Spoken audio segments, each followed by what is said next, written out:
Excited to get back to game time, playing a Wyoming team that we have some familiarity with, obviously. But man, they're playing well and won 2 games at home, and we respect obviously the way they play. I mean, I think they're playing an efficient way right now, and you know, our biggest deal is how do we continue to improve defensively. I thought we took a step in that direction in the first half, and then had a little stretch where we struggled offensively, and it affected us defensively in the last game. So excited to get back out there and get better. Don't know about the status of those guys quite yet in having them to return to play, but looking forward to seeing how they look tomorrow and taking it a day at a time. Coach, Darian Williams right now is averaging about 10 assists per game, assist-turnover ratio of around 4-to-1. So when Anderson and Hawkins return, are you going to move him off of the ball, or are you going to play him like maybe a point forward in conjunction with a traditional point guard, or what? Yeah, good question. You know, I think the role he's playing right now won't be all that much different. And the biggest thing is just those guys – I think in transition it opens up the floor a little bit more for them to be more effective. But in the half court, we've been involving him in a lot of different ways. And if you look at some of his assists, they've come from us putting him closer to the rim on some dribble down opportunities. So I think he'll get utilized. I mean, the more you move him around, he's such a mismatch. You can put him anywhere. You can put him in the middle of the floor on a ball screen. You put him on the side. You can put him in the block. He's really been efficient, and he's got a great ability to see all 5 guys defensively, and that's difficult to teach, and that's why we'll continue to involve him in just about every possession he's on the floor.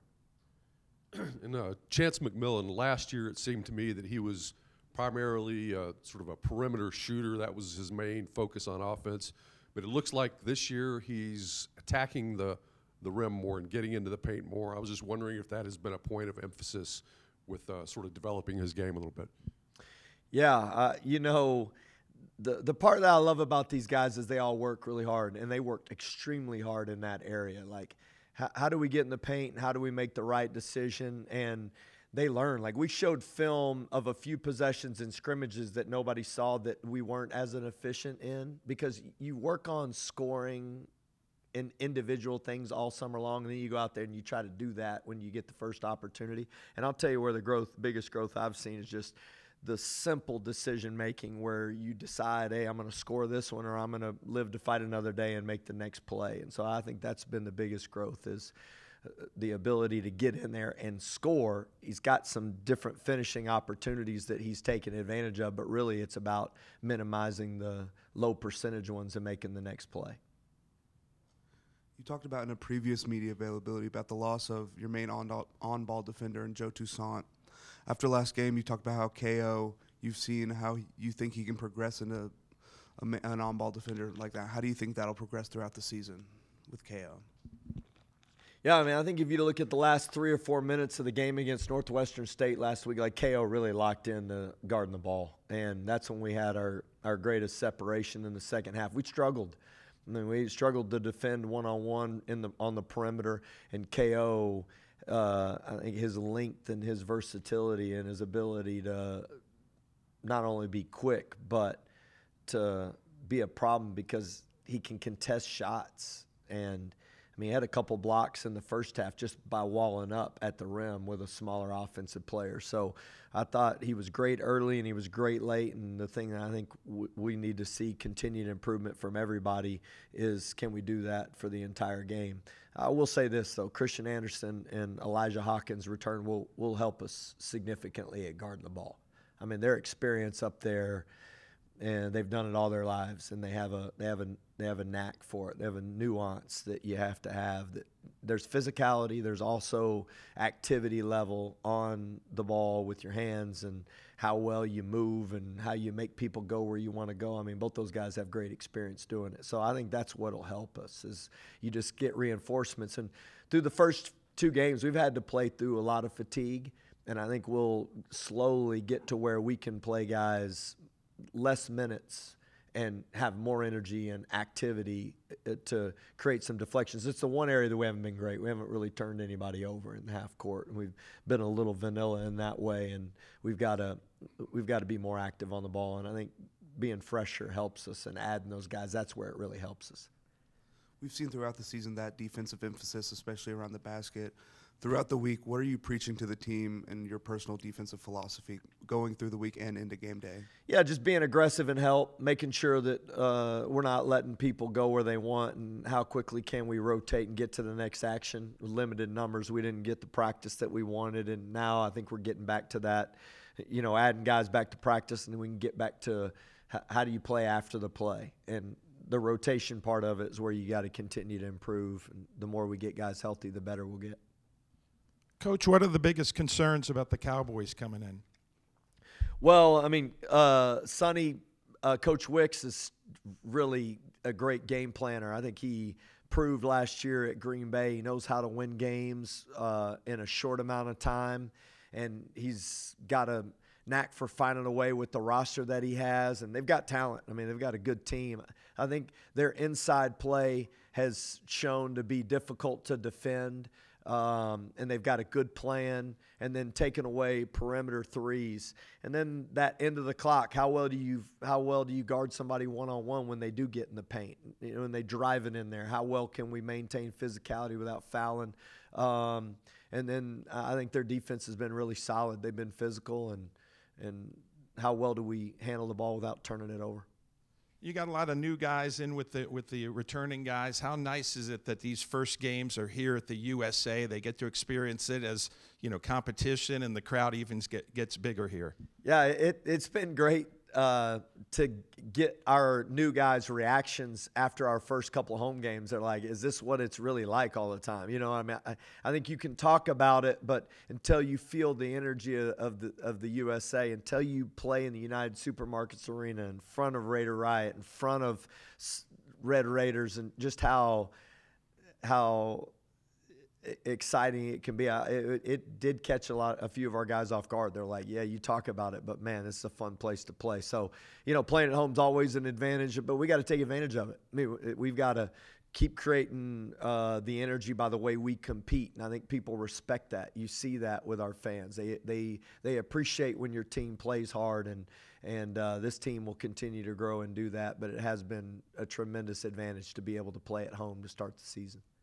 Coach, kind of back on Wyoming and just the connections you guys have, and I'm just curious at the impact that Coach Linder has had on your staff and on your team now that he's here, and I guess speaking for him in a way, but could you maybe talk about what kind of this matchup means to him in a way? Yeah, Coach Linder's a pro when it comes to coaching and the game and what it means to prepare your team and what it means to run a program. I mean, he's had the winningest season in school's history at both places he's been a head coach. And but for me personally, he's a friend, and he's a guy that I trust. And last year when we're playing in the Big 12, I would be like, "Tell me what you see." I mean, I'd even try to get hold of him at halftime sometime. I mean, he's a guy that I consider a guy that, I'd talk to if we weren't coaching basketball. And, but he's made a significant impact on our program. And his expectation for winning and execution and how you play this game is at the highest level. And you can tell our guys respect him. I mean, he's a student of this game. He loves this game. He really knows what this game means. But he also knows that this is one game on the schedule. And I think his maturity, and he's been coaching long enough and won enough games that he knows that this is a step in the processes of us preparing for what we want to play for. It's obviously the most important game on our schedule right now, but he's a pro when it comes to this. And honestly, I think he has a lot of respect for this team and for the program that we're facing. And he's got a lot of gratitude, obviously, for the opportunities he had. But at the same time, we all know this is a game, and it's one. And you got to be prepared and play it to the best of your ability. And after that, you shake hands and love people and move on. And again, on Wyoming, it seems like they're it's a big brand new roster. They have a ton of turnover after the coaching change, and I guess how difficult of a scout has this been? And I know that Coach Wicks has been, all over the place, and he's done a really good job at his stops. So. Yeah, no, I mean, I told you this from the beginning. We really do respect what they're doing. I mean, I think he's going to have a great plan, and they play inside out. They've got a physical presence. They've got multiple presence. They've got experience. I mean, it's not like they don't have experience out there. They've got guys that have played a lot of college basketball. And so, I mean, you got to be ready to scrap when you play Coach Wicks. And that being said, going into this game, we've got to do things significantly better. It doesn't matter who we play. I mean, I think if you just look at the coaching part of this, we've identified things that we've got to improve on, and we've got to show that we can do that. What is the timeline you usually have for when you shave the pregame beard? That's I ask myself that in the mornings too. I shave game day, and then if we're getting close and the weather's a little chilly, then I shave. Usually, I'd like to do it a couple days out if we have something important that we need to do. Today we had an all-staff meeting. I was preparing to be shaven for, but they canceled it, so I didn't shave. I don't really have a plan, man. I got 4 kids at home, and it's pretty. I got 6 donkeys. If you didn't know that, and we've got a pretty wild schedule. So I look at Wes occasionally, and if he shaves, then I'll go, oh, maybe you should do that. I'm also kind of curious on how scheduled. I know this game kind of came about in kind of a different way than some of these normal non-conference games, but you're coming from a program at UNT where you got to kind of schedule and figure out who's going to play you, how you're going to do it. And now there's kind of a lot of focus on you want to play the big opponents too. Everybody kind of wants those games to happen. But how important are games like this for like the mid-majors, for the lifeblood of college basketball in general, to keep the whole ecosystem kind of going?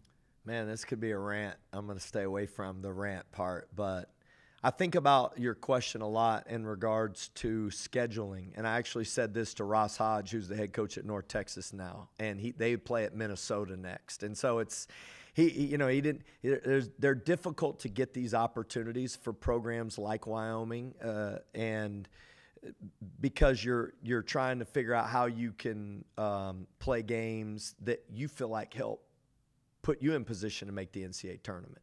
And as a head coach at Texas Tech, I can tell you it's difficult because we need to play home games.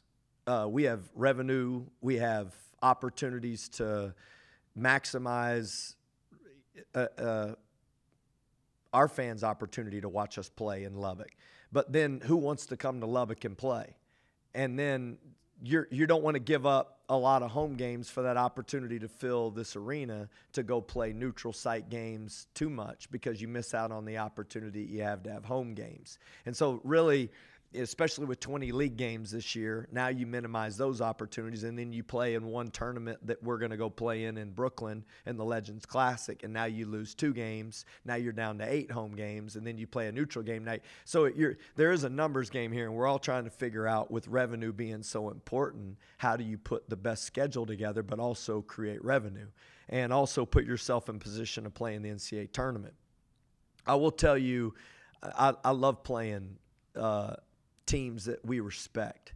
And I think we need to find a better balance of playing a more competitive schedule. I've said that since I've been here. And if you went back and looked at the history of the team we had when I was the head coach at North Texas, I mean, it got dramatically more difficult the longer we were. And I do feel like the game that we had at home with A&M was really a boost in the schedule. Now we have that Big East Challenge where we play DePaul. DePaul's playing great. That'll be a great home game.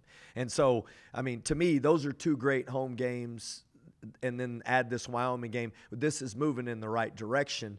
I would love to add a home and home. I think college basketball needs more of them. Now, I don't know if I want to go play at Wyoming.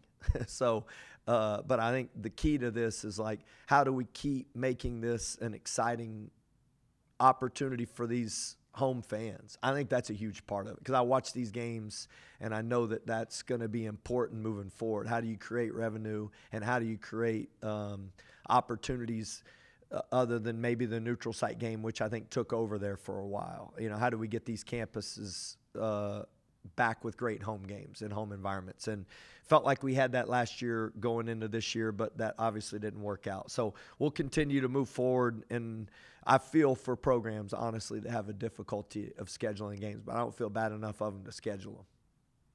And then just kind of in terms of you guys' play so far, obviously Chance, Darion, and Kerwin, they're familiar with each other. They kind of meshed well so far. What about some of these newer guys? Are you seeing like pairings of these guys play really well together? These guys do? That's a great question. I think when it comes to trying to find lineups, man, it's so early. Just because if we look at our first scrimmage, we had a full group of guys, and the second one we were limited. And just such a small sample size against other teams, and other teams do different things well, and that, I think, highlights what do we do well. One thing I was excited to see, I thought Kevin Overton made a jump from that first game to the second one. He settled in. His attack on the basket was significantly better. He really provided a spark for us. And then I thought JT Toppin's patience and his ability to score, we've got to continue to find ways to involve him in what we're doing. And staying out of foul trouble, and that's what I said defensively. It feels like, if anything, let's make some strides defensively so we're not having bad fouls to put ourselves in better position so that we can play guys more minutes that we feel like can put pressure on other teams. So a little early to say, hey, we feel like these pairings work, but definitely lineups that we've seen some consistent approach. I would say if you're asking two guys that people haven't seen, Kevin Overton and JT Toppin have really provided a spark for us scoring, and trying to find different lineups to help those guys continue to grow is going to be big.